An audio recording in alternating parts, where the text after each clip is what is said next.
What's going on, guys? Finally, welcome back to the channel for another video. I know it's been a minute. Hadn't really had any ideas for content, hadn't had any parts to install. But now we've got something, okay?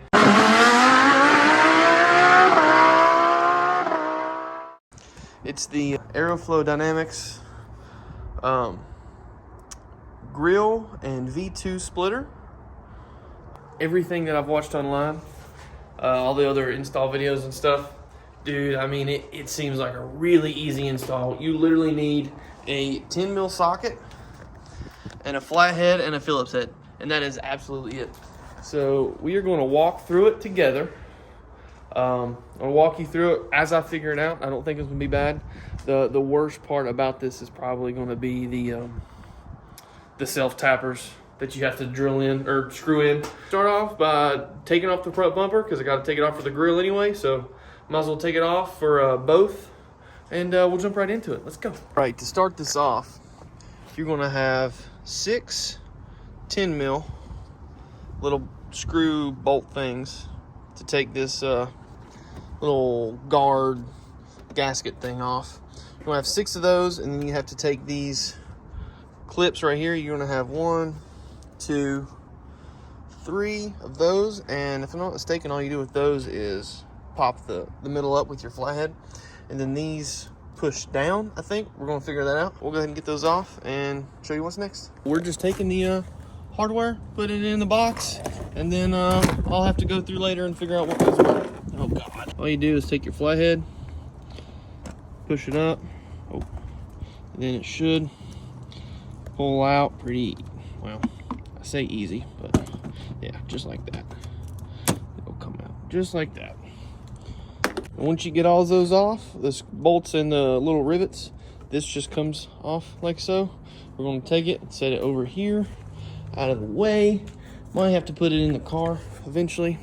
Next, okay, there should be, let's see, these little rivet things right here on both sides, and then there's some rivets under the car. We'll get this whole front bumper is held on by just pop rivets. That's it, plastic pop rivets, which is a little crazy to me, but whatever. 2 rivets in the fenders, both sides of the car, same way as the ones on the top right there. Go ahead and show you. See if I can get in here. It's kind of hard. Pull it up, pull it out, just like so. Go ahead and do the same thing to the other side, and we'll get underneath the car. So just like the top and the sides and the fenders, same thing. Let's see, that's the cover. Where's it gonna be? Oh my gosh, right here. No, yeah, that's right. That's right. All right, guys, there was 6. No. Little trick. Once you take your flathead and pull this top part up, this top part right here, take it and put underneath the big part, or just see if you can get your fingers and pull it up from that.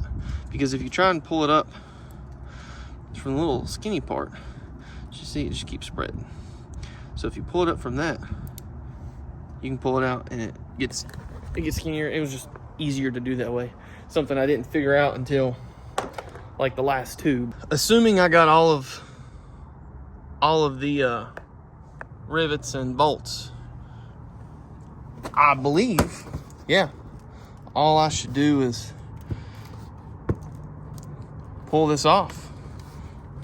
We'll see. Correction, I lied to you. There's 8. There's 1 on each corner, about right here on either side. So watch out for that and make sure you don't break it. And guys, just like that, the front bumper's off. Check that out. We'll go ahead and warn you, okay? You're gonna feel like you're destroying your car, but you're not. Okay, as long as you're careful and you pull it the way it's meant to be pulled, you're not gonna break anything. We're gonna get the grill out and prep everything, and give you an update in a second. As to get the center grill out, you have 3 Phillips head screws on either side, and that's it. Remove those 6 screws and pop it out with these clips right here. All right, guys, just like that, your car should be grillless. Let's install the new one. So you don't use the old hardware. If you can see, the only clips it gives you for the factory clip holes are these, was it 1, 2, 3, 4, top 4. Everything else turns into like a mounting point for a screw. If you can see down in there. See the little thing coming out, you screw it through right there. Same thing here, there, all the way across. So make sure when you get your grill, don't lose that bag of hardware. I know most of you won't, but it happens. So hold on to that. Also, I want to point out, if you are somebody who still wants to maintain or have a emblem in the front, they do send you a little emblem thing. It's bare. One of the videos I watched from Noble, Import Image Racing, for the Noble grill, which it's the same grill, go figure, exact same. So it's just manufactured and they get sent out to a bunch of different companies. He put a decal, a Subaru emblem decal on it. So if you want to keep your Subaru emblem, but you want something different, hang on to this, and you can get the decals for it. I imagine the mounting points, I didn't look at the factory one, but I imagine with the mounting points right here, you could probably reuse your factory emblem. Actually, I would almost guarantee you could do that. But just something to keep in mind, pay attention to that. We're gonna go ahead and screw all those in, and then we'll flip it over and do the front lip. All right, guys, just letting you know, the new screws for the new grill, there are 10 of them. You have 2 extra, which I assume are for these. If you lose some, I guess you're not getting an emblem. The next step is prepping the splitter, or the lip. So we're going to get the lip, we're going to put it together, prep it and show you that, and we'll put it on. All right, guys, so your AFD lip is going to come with all the hardware required to piece it together and install it on the car, okay? You can see in this little bag, the silver ones, this isn't a good idea, but we're going to dump it. These silver ones go in here, 2 on each cap, okay? These self-tappers go under the car, and that's how it mounts. If you'll notice, each self-tapping section has a little hole punched, not through, but it just shows you where it's supposed to mount up. We're going to put it together, and then we're going to jump into mounting it on the car. Just a pro tip, this is something else that I saw in a video. When you put this together, see how there's slack on the other side? It's so you can slide it. So when you put it in, make sure, or when you bolt it together, make sure that it's seamed as close as you can get it. If there's a gap, it's gonna, look cheap and not good, and that's not what you want. So just make sure that when you bolt the 3 sections together, that you have it slid over as far as possible, and you'll be good to go. All right, guys, so we're getting there. I wanted to go ahead and get the 2 in the center mounted up, lined up before I showed you anything, just to get some progression in. So what we did was, this was something else that I saw on a video. You get it to where you want it to be placed and lined up, right? And then you mask it off so it doesn't move. It's shifted a little bit now, just simply because I was screwing it down and the tape shifted. That just ensures that you have fitment where you want it and it's lined up right. So that's about it. We're going to go ahead and finish screwing them in. We have 2 out of 14. I'm going to be honest with you. It's a little bit of a bear.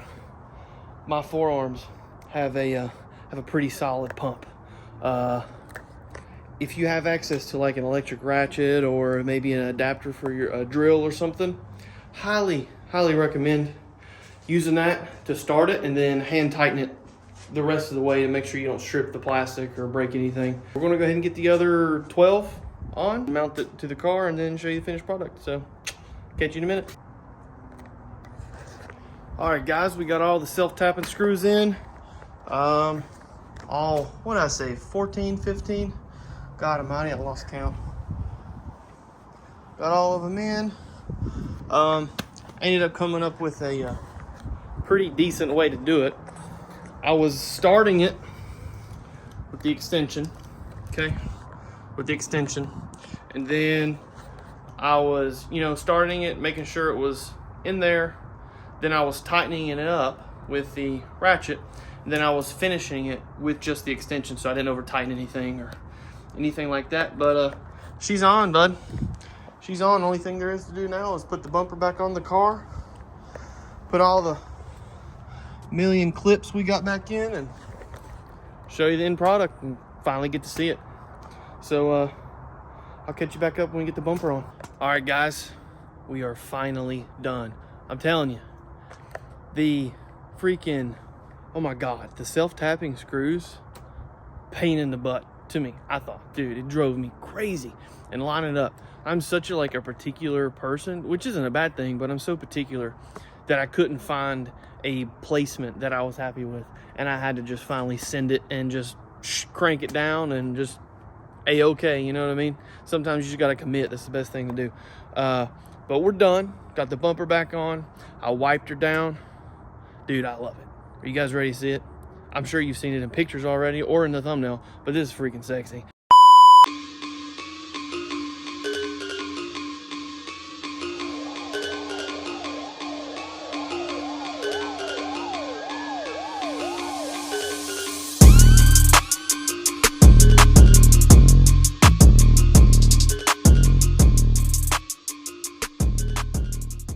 Well, that is it for today's video. I'm gonna go try and get a couple pictures before the sun goes completely down.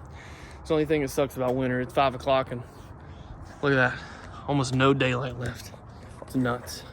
But thank you so much for watching. I'll see you in the next one. Peace.